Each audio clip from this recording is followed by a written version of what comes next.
CEO 서평 멤버 여러분, 국군 장병 여러분 안녕하십니까? 경영철학자 서진영입니다.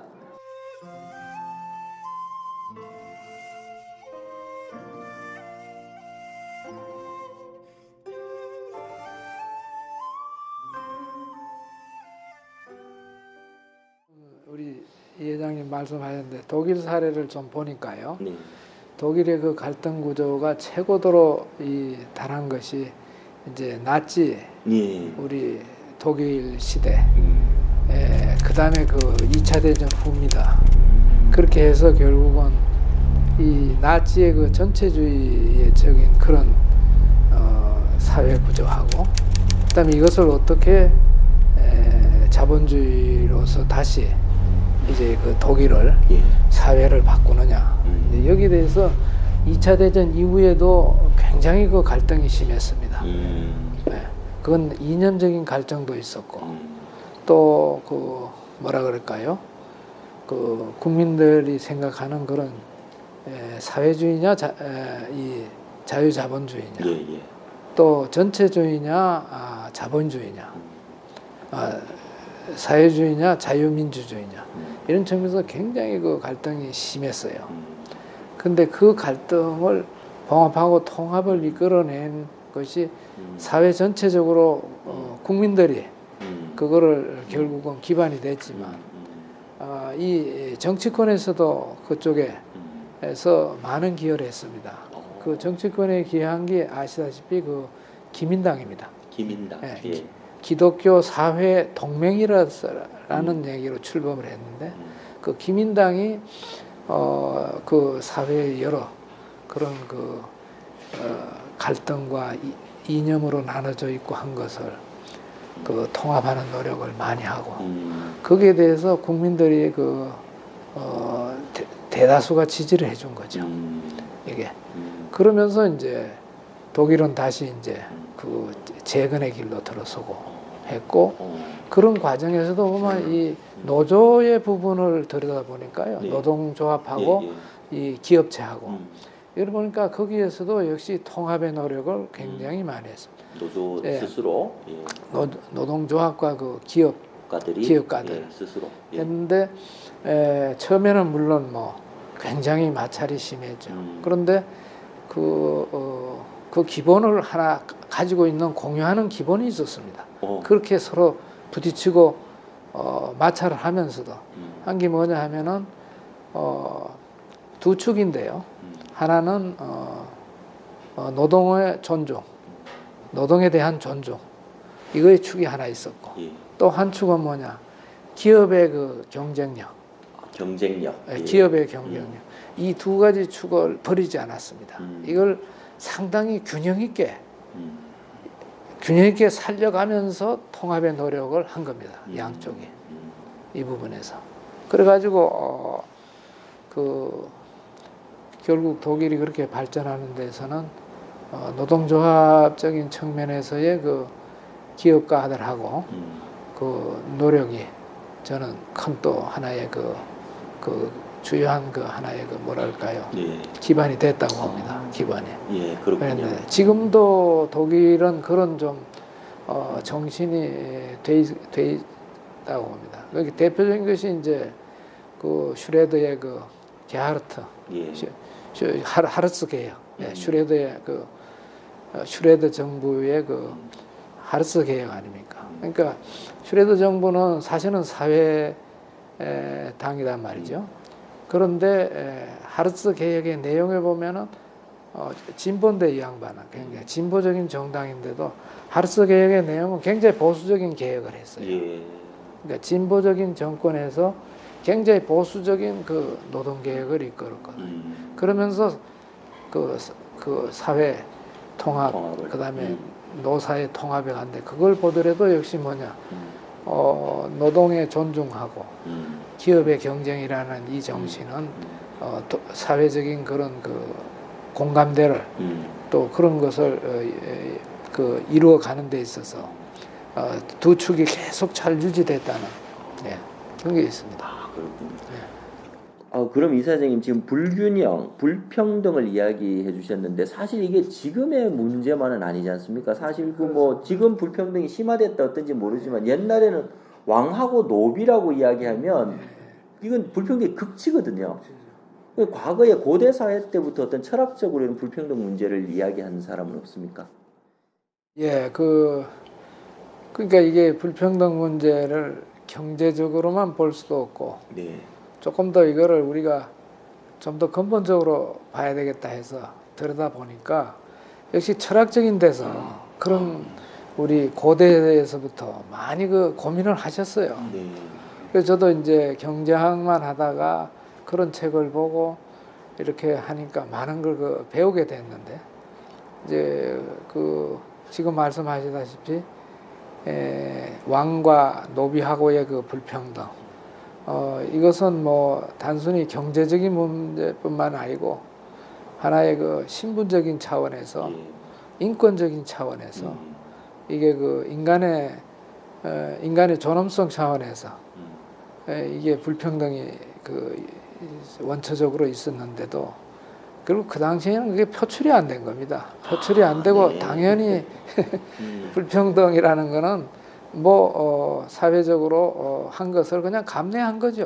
어떻게 보면 이건 하나의 자연 속에서부터 감내한다 이렇게 이제 생각을 했는데 이제 이것이 산업혁명이 지나면서 이제 생산이 대형화되고 그 다음에 그 생산이 대형화돼서 자본이 생기고 그러니까 이제 임금 노동자와 그 자본을 투입한 사람 사이에서의 그런 그 하나의 불평등 문제 이런 데서 이제 표출이 되기 시작하고 이러한 것이 이제 그 산업 자본으로 거대한 자본이 형성이 되니까 자꾸 이런 것이 이제 부각이 된 거죠. 표출되고 그래서 이제 산업혁명 이후부터 사실은 불평등 문제가 개인적으로도 나오고 국가적으로도 이게 표출이 됐습니다. 국가적으로 보면 산업혁명 이후에 이제 이 국제적으로 서로 이동이 서서히 일어나곤 하니까 이제 제국주의와 식민지가 제국주의와 식민지 또 이제 큰 뭐죠 우리 그 이런 상품들을 수입하고 수출하는 게 생기면서 수출하고 수입하면서 그런 나라들은 또 역시 아주 부강한 나라가 된 거죠. 이래가지고 이제 됐는데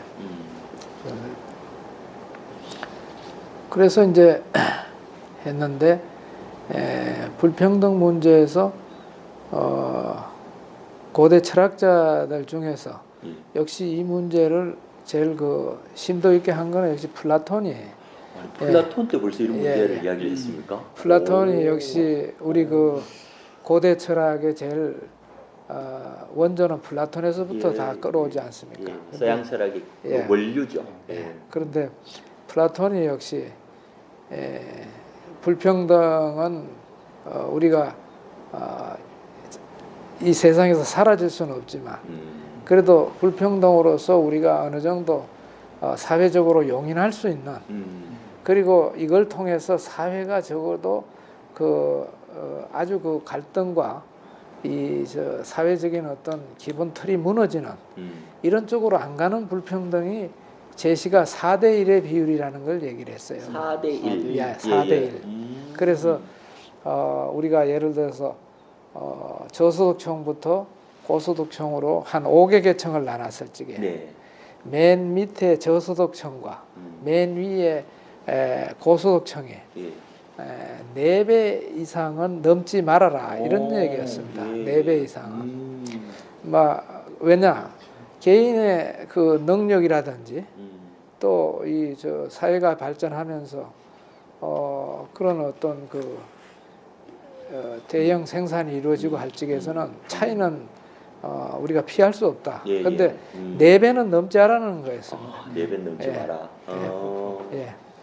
그래서 근데 지금은 4배가 아니고 뭐 몇십 배로 가고 있으니까. 그래 지금 우리나라 지금 현재 통계에서는 그게 이제 오분위 배율이라 그러는데 네. 오분위 배율 예, 예. 소득에 있어서 음. 우리도 지금 오분위 배율이 지금 보면 한 가소득 가처분 소득 예. 기준으로 보면 한 약 6배 정도 차이가 나거든요. 6배 정도. 우리나라는. 아, 그래요? 그리고 생각보다 그렇게 크진 않네요. 근데 그게 이제 뭐냐면 네. 조세나 이런 이제 재분배 예, 예. 이전 소득을 주고 다 한 것이 그렇고 아. 원래 받는 시장 소득 예. 그냥 받는 원초적인 소득으로 보면 이게 2배가 넘습니다. 한 13배 정도 됩니다. 13대 1 정도가 되는데 소득 재분배에 의해서 6대 1. 예, 6대1 정도 됩니다. 그러니까 이제 플라톤 시대하고 뭐 플라톤 비슷한 시대에서 거 아니에요? 이제 예. 그러니까 이제 이것은 이제 소득만의 얘기인데 플라톤은 그때 이것을 그냥 자산이라 그랬어요. 자산. 예, 그렇죠. 자산. 에셋. 예. 그러니까 자산 개념으로만 이게 이제 굉장히 크겠죠, 더. 예. 이제 그 이제 플라톤이 그 얘기를 해서 했는데 역시 플라톤은 그때 해법을 뭐 명확히 얘기는 안 했는데 예. 역시 그 공정한 사회가 되기 위해서는 인간이 추구해야 할 원래 자유는 인정해야 된다. 자유는. 그러나 그 자유만 가지고는 안 되니까 이성으로. 예. 이성과 그다음에 절제. 예. 이성과 절제. 그리고 그 사회가 그 잘못되고 한 거에 대해서는 누군가 그 기계를 가지고 그거를 지적을 해야 되는 용기. 그래서 이성과 절제와 용기 이런 걸 가지고 좀 더 그래도 공정한 사회를 보려고 노력하고 있는 면을 저희들이 볼 수 있었어요. 이제 그렇게 되고 있었는데 그리고 나서 이제 뭐 여러분이 또 아시다시피 아리스토텔레스에 예, 가면은 아리스토텔레스는 공정한 분배가 역시 중요하다. 분배의 공정성. 분배의 예, 공정성. 예. 그러니까 이제 플라톤은 이제 자산에 대해서 보고 예. 여기 이제 분배까지 온 거네요. 분배로 예. 분배의 공정성으로 이제 봐서 그 분배를 결국 기준이, 기준을 예. 누가 얼마만큼의 몫을 예. 받아야 되느냐. 예. 그러니까 그 분배를 받아야 될 사람들을 정확히 우리가 찾아내고 그게 분배의 차별성이라 그럽니다. 분배의 차별성. 예, 그렇죠. 그러니까 예를 들어서 대상의 오늘날 우리 차별성. 얘기를 하는 데 있어서 보조금을 준다. 예. 그럼 보조금이 무차별하게 보조금을 주는 것이 아니고 예. 그 보조금을 받아야 될 아주 필요한 사람들 대상의 공정성. 대상의 차별성. 예. 그거를 해야 된다. 음. 그리고 이제 또 아리스토텔레스는 그 사람한테 가는 것도 몫을 따져야 된다는 거예요. 몫의 공정성. 예. 그래서 예를 들면 이제 아리스토텔레스는 그 분배를 받는 데 있어서 가족의 수, 그 다음에 그걸 받아서 이 사람이 같은 그 분배 액수라도 이걸 위해서 내가 사회적으로 활동을 하는 사람한테는 또 다르다 이거죠. 이거. 내 개인적으로 쓰는 사람. 그러니까 그게 이제 거기서 나오는 게 그 미덕이라는 얘기를 썼습니다. 벌초가 나옵니다. 그러니까 역시 분배는 그냥 그 분배만 하는 게 아니라 그걸 통해서 사회적으로 다시 미덕을 그 분배를 받은 사람의 미덕을 우리가 발휘할 수 있는 그런 이제 분배로서 해야 된다.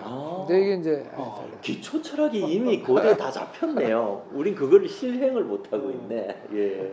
역시 우리 건대 철학이 다 이렇게 나눠져 오다가 건대 철학이 딱 집대성한 사람이 있습니다. 하나로 통합된 거 철학이. 그게 우리 이마누엘 칸트인데 역시 칸트는 철학이 자유주의적인 철학. 왜 인간은 태어날 때부터 그 존엄한 인간이기 때문에 그 존엄성을 최대한으로 우리가 보장해주고 그거를 지켜주는 차원에서의 그 우리가 공정과 불평등을 없애줘야 된다는 거죠. 그게 그러니까 그 공정한 존엄성이 어려워지는 그런 계층 또 어려워지는 측면에서의 우리가 불평등 문제가 있으면 예. 그거는 해소해야 되고 적극적으로 이제 해야 된다. 이제 이런 책에서 많이 그 관심을 두고 있고 그리고 이제 아시다시피 그 우리 존 스튜어트 밀. 예, 그 했을 적에 우리가 그 최대 다수의 최대 행복. 예. 공리주의는 공정한 사회는 뭐냐? 공리를 추구하는 게 공리주의 그 사회 그 공정한 사회다. 예. 그러니까 함께하는 일. 예, 공리주의. 그러니까 그 공리의 그 지금 뭐냐 하면 딱 한마디가 그게 최대 다수의 최대 행복입니다. 그렇죠. 공리라는 게. 그 유명한 존 스튜어트 밀이 이제 드디어 등장하는군요. 조제스 밀이 하고 그다음에 이제 그 저 우리 롤스로. 저 아니요. 그래 이제 그 벤담. 예. 벤담과 존 스튜어트 밀이 했는데 예. 그게 이제 우리가 공정이고 그런 측면에서 하면은 이제 불평등이나 이런 것이 그래도 좀 최소화되지 않겠느냐. 그리고 나서 이제 아주 현대로 넘어와서는 이제 이게 이제 존 롤스입니다. 롤스가 예, 존 롤스는 아시다시피 예. 미국의 하버드에서 그 오랜 그 철학자로서 학교 교수 생활했죠. 그 존 롤스의 그 맥이 지금까지도 연결된 게 우리나라 지난번에 와서 강의한 그 정의란 무엇인가의 책에 예, 마이클 샌더. 네, 샌더였습니다. 그랬는데 거기에서는 역시 그 공정한 사회, 정의로운 사회 두 가지 원칙을 했습니다. 그 하나는 그 자유의 원칙. 예, 역시 그 자유민주주의적인 사회에서의 자유의 원칙에서 공정을 중시했고 그러면서도 자유를 가지고 있어서 사람들은 다 활동을 하는데도 그게 역시 차별성은 있을 수밖에 없다. 그래서 이제 그 차별성의 원칙 이 두 가지를 가지고 이제 그 우리가 그걸 처리하는 그 공정과 불평등 문제를 봤죠. 그랬는데 지금 고대에서부터 현대에 이르기까지 공정과 이런 그 불평등 문제를 봤는데 다 그 논리는 다르지만 역시 우리 사회에서는 제가 보기에 이 부분을 밑바탕에 깔고 우리 사회를 보는 경우는 우리의 그 사회 공정이라든지 그 갈등의 문제를 해결하는 데 있어서 상당히 도움이 되지 않느냐. 역시 이걸 깔고 있는 사회하고 이런 거는 우리가 깔지 않고 그냥 우리가 피상적으로만 어떤 공정이라든지 불평등 문제, 갈등의 문제를 보는 거하고는 여기 다르지 않을까. 그래서 특히 그 보면은 아까 좀 우리 독일 얘기 나왔는데 독일이 사회 통합이나 이 불평등 문제가 상대적으로 선진국에서는 아주 낮은 국가입니다. 독일이요. 불평등과 그리고 갈등도 아주 낮습니다. 근데 그거의 요인 하나 저는 이 독일의 그 오랜 칸트라든지 이런 그 철학적인 배경, 사회적인 그 철학의 기본은 역시 인문학이거든요. 인문학이거든요. 역시 철학과 인문학의 그런 것이 우리 사회의 그 기반이 돼 있는 사회에는 현대에서 우리가 다른 나라하고 비교해 봤을 때 상당히 더 선진화된 그런 우리 측면을 갖고 있지 않을까. 이게 참 저는 이런 생각을 많이 하는데 이제 그 우리가 국가대표라고 있지 않습니까? 뭐 예를 들면은 축구 국가대표도 있고 멀리뛰기 국가대표도 있는데 돈 버는 국가대표도 있거든요. 우리 회장님처럼 예를 들면